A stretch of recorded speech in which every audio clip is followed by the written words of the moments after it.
Hi fire signs, Aries, Leo and Sagittarius, Ascendant, Sun, Moon, Venus and Rising, and those cross-watching, welcome to your Tarot Love Messages.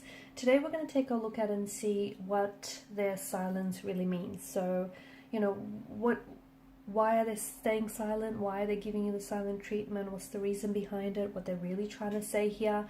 It is going to be a general reading, so please just keep that in mind. If you're after a personal tarot reading with myself, please feel free to reach out and inquire. I will list my email just below the video here.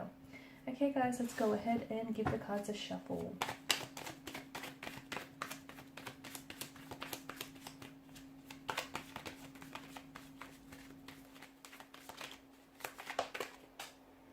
Okay.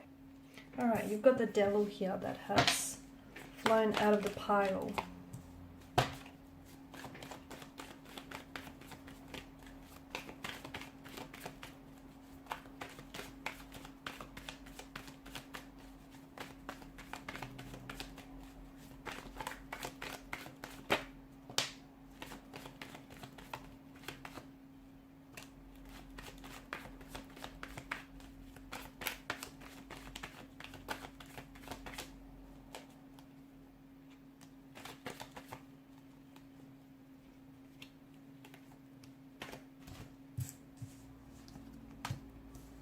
Oh, I've got an extra card for you here.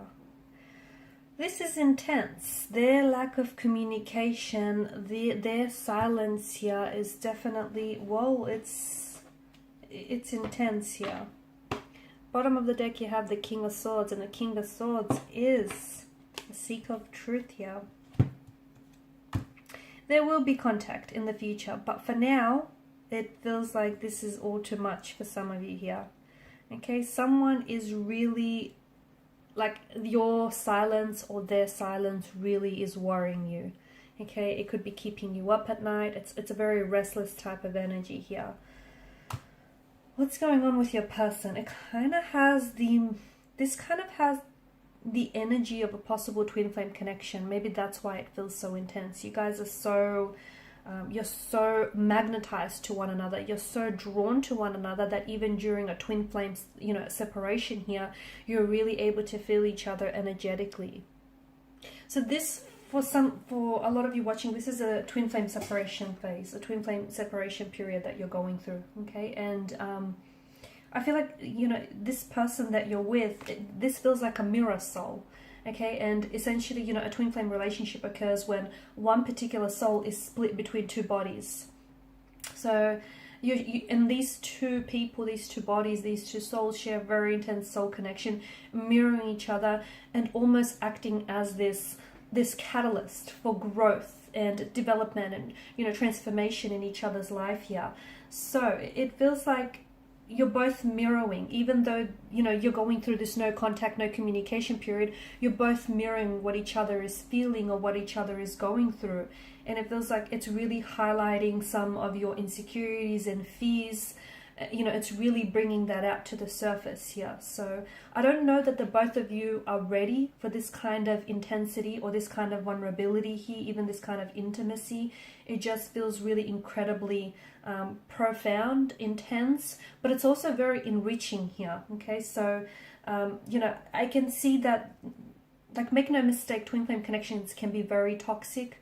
There can be a lot of toxicity, and I can see that this connection in particular does have some toxicities to it here. Okay, it can quickly, especially when both parties or even one of the parties aren't ready, that can quickly become very toxic here. So it feels like maybe the honeymoon phase of this relationship has ended here, and this is where, when this phase ends, you're now entering into this attachment phase. Okay, and this is a phase from the relationship where attachment issues really begin to appear and become highlighted here, and your love and your connection with one another is really being put to the test, because you start identifying with your shadow side or their shadow side, or even the shadow sides and the darker aspects of this connection here. So there's a ton of push and pull. Your person wants to communicate with you, but at the same time, they don't know what to say. Like, your person is feeling things intensely, but at the same time, then, they don't know what it is that they feel here. And it feels like one person is really attached, to this connection and is doing the chasing, but the other person is wanting to abandon the relationship, and therefore they're avoiding commitment, okay? They're avoiding commitment, they're avoiding, you know, putting a title or a label to it here. So it just feels like it's very intense here. Whoever is doing the chasing, I feel like they feel like that's the reward for them, the thrill of the hunt, the thrill of the seek, whilst whoever is doing the running is the one that's ultimately, you know, causing this separation here. What's going on with them? A lot, to be honest with you. But just because they're not communicating with you, it doesn't mean that they've forgotten about you. It doesn't mean that they've moved on, or that, you know, you've never really existed here.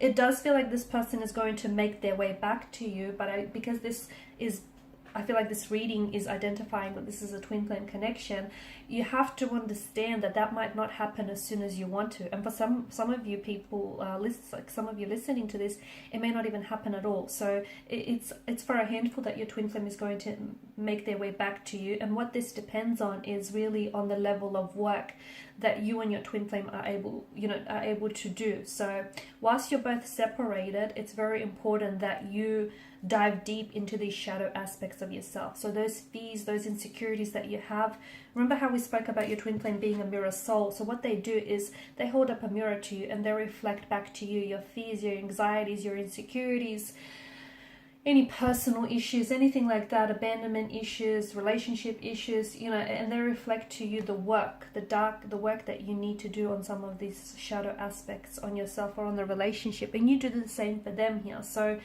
whether they come back to you and how long they come back to you, or how long you get back to one another, is really dependent on the level of work that you're going to do. And I feel like your twin flame does feel very drawn to you, and they do have, you know, they feel a lot for you, but at the same time they're a little bit unsure, okay? And when it can be really challenging to commit to something or someone when you're, you know, when you don't have a lot of certainty here. I'm also seeing there are not a lot of healthy boundaries here. Maybe your twin flame is already attached to someone else, is in a relationship to someone else, or maybe you're in a relationship to someone else. I feel like more growth is needed in this connection, and therefore this period of silence or this separation is essential. In fact, it's instrumental, because when they come back, I feel like they need to grow through what it is that you're going through, so that they could come back in a healthier way, okay, and not in this devilish kind of energy here. So look, for some of you, maybe this is a case of you meeting your twin flame too soon, but their silence, essentially, this no contact, no communication, and their silence here it's healthy in some way, because it allows to facilitate a certain level of growth. So they will be back. I just don't think it's going to happen as fast or as soon as you want to. But I think, you know, the reason, you have to understand the reason for this separation is because growth isn't happening within the relationship, and you know it. And maybe you're the one that sort of invited this separation here. You know, it feels, maybe you felt as though this relationship, this connection felt so stagnant, and you weren't able to be the best versions for yourself, and it wasn't the healthiest relationship, and maybe you know, asked for this separation here. But it feels like this phase is the phase of this connection here, okay? There's a lot of codependency, jealousy, or even someone else being involved here, and it feels like there's a lot of growth that lies for you and your twin flame here. A lot of people think, when they instantly hear like twin flame, they think, oh yeah, that's their perfect match, but they're not. Twin flames are not. Perfection doesn't exist, first and foremost. Let's get that out of the way. And you know, that's very, if you think that way, can be very confusing, can be very toxic, and very highly sabotaging to even think that way, because it's, you know, you don't need anyone to complete you or to complete your soul. That's absolutely your own personal responsibility. No one else, like, you know, can give you that happiness. That's your responsibility, and that's no one else's responsibility. So, you know, I feel like there's a lot of work that needs to be done. I also feel like one twin flame is a little bit more mature than the other.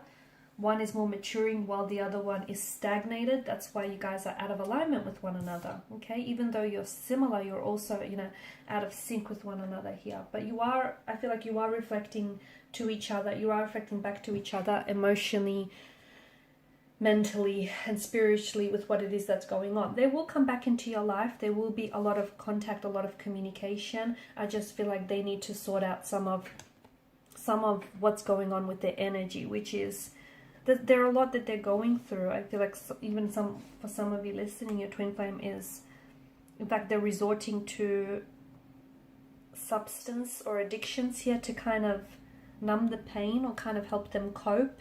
But it feels like your twin flame needs to do a lot of work, but it also feels like you need to do some work in the process. And, you know, will they communicate? Yes, they will. And there will be a lot of communication. You will go from very little contact to suddenly a lot. And it's possible that a new beginning might be on the horizon for you as well. Okay, they come back and they might want to, and they might be a better, healthier version of themselves. I mean, look at the stark contrast, especially with the color symbolism. You know, they go from the devil's energy to all of a sudden the fool's energy here. The devil is such a heavy energy. The fool is so lighthearted and carefree. You know, they go from the dark and they step into the light. So it's very likely that this is going to facilitate a lot of growth for both you and your twin flame, and specifically for this connection. Okay, so trust the process. Don't try to rush it. Don't try to manipulate it. Let what be.